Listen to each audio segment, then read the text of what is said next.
Hi, this is Deborah at Dinglefoot Scrapbooking, and this week I'm going to show you how to make a simple little flower to add to your project. And all I did was cut out a 5-petal flower, and this one's about 1 3/4 inches, and I used the Mother's Day Bouquet Cricut cartridge. And if you ever need a good flower making cartridge, that's a really good one. It has a lot of shapes that are really usable. So I cut out 2 little flowers. And then I just have a piece of foam here, and that's just for applying my ink. And I have a spray bottle of water, so this isn't anything fancy, just a bottle filled with water. And then I have distress ink. I just chose Fire Brick and Shabby Shutters. And then I have my tool with a round end on it. So this one is 8mm. And I'm going to use that to just cup up my flower. And then this is just a knitting needle, so you could use this, you could use some tweezers, whatever you have. And I have a soft mat. If you have an old mouse pad laying around, you can use that. And I think that's all I really need. So first of all, I'm just going to get some ink on my piece of foam here, and I'm going to just try to dab this in the centers. This isn't going to be anything spectacular. I'm just going right in the center. No big deal if it's perfect or not. If you know a little bit about the distress inks, you know that they react with water, so that's why I have a bottle of water. I'm just going to use the inks for some shading. So right now I'm just going to go around the edges of my flowers with the fired brick. And same thing, you don't have to be really particular if you're being messy or not, or if you're getting ink where you don't think you should, because each flower is going to turn out unique with whatever the way the ink spreads around. So that part's done, and then you're going to make sure that you have a place where you can spray water. I have a craft mat, so I'll just move my other things back. And I'm just going to take my spray bottle of water, and if you can see, you can get this pretty wet. It's not going to hurt anything. It's just kind of making the ink, I'll try to get in here closer. It's just kind of making the ink spread around. I don't know if I really want to pick that up right now, but I will. I'm going to make a mess. But you can see that the ink kind of is spreading around on the paper. And even if I set it down in this puddle, it's going to even get more ink spread around, and that's quite fine. And then all you need to do is have a rag and just kind of blot up the water. And you're going to either want to let these be set to the side to dry, or a lot of times I just take my heat tool that I use for embossing powder and I just dry them off quick. You could also, if you're very, very careful, you can take them and put them on a paper towel or something in the microwave for just a very, very few seconds, but keep your eye on them because you don't want paper catching on fire or anything.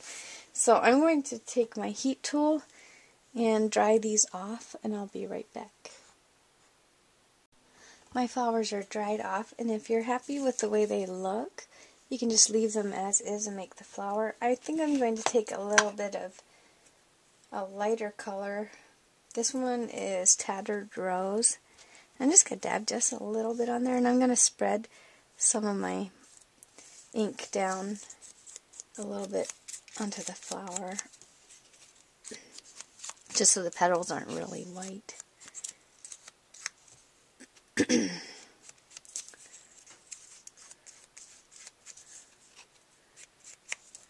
So just whatever way you want your flower colored. If you wanted that to blend a little more, you could also wet it again.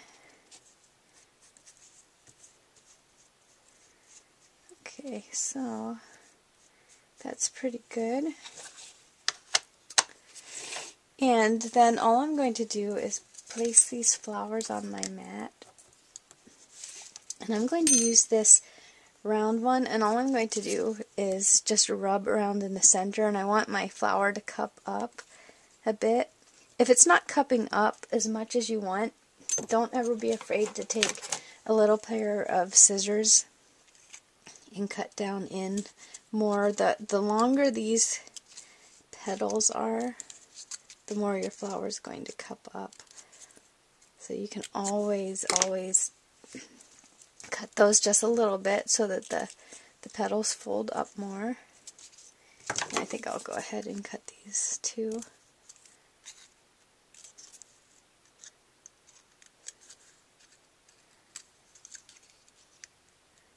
Okay, and then I'll just do the same thing. So you can already see it's kind of a cute little flower there. But next, just to make it have a little bit of a different petal, I'm going to take my knitting needle and just place it in the middle of a petal there and just squeeze the petal up around it.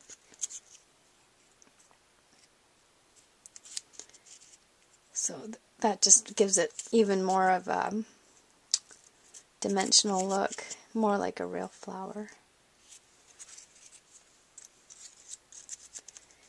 And for the center of a flower like this, it has a little bit of color, but you could put brads in the center if you just punched a hole in there, or you could put jewels, or even if you look online on Etsy or any of those places, you can buy those really nice little pearl stamens.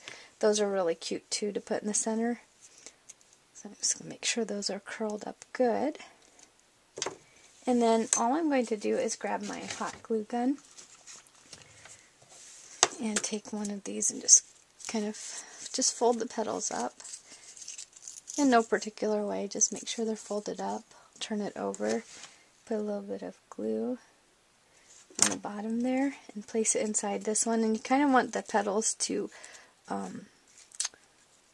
be not right against the other ones, kind of alternate them like that, just so it looks a little bit more natural. And some of the flower cuts, it's kind of hard to do that, but this one kind of turns out pretty nice. And then for the center of mine, I'm just going to grab a little adhesive jewel, I think, here, and just stick that right in the center, and then you can see you have a really cute little flower to put on your project. Thanks so much for watching.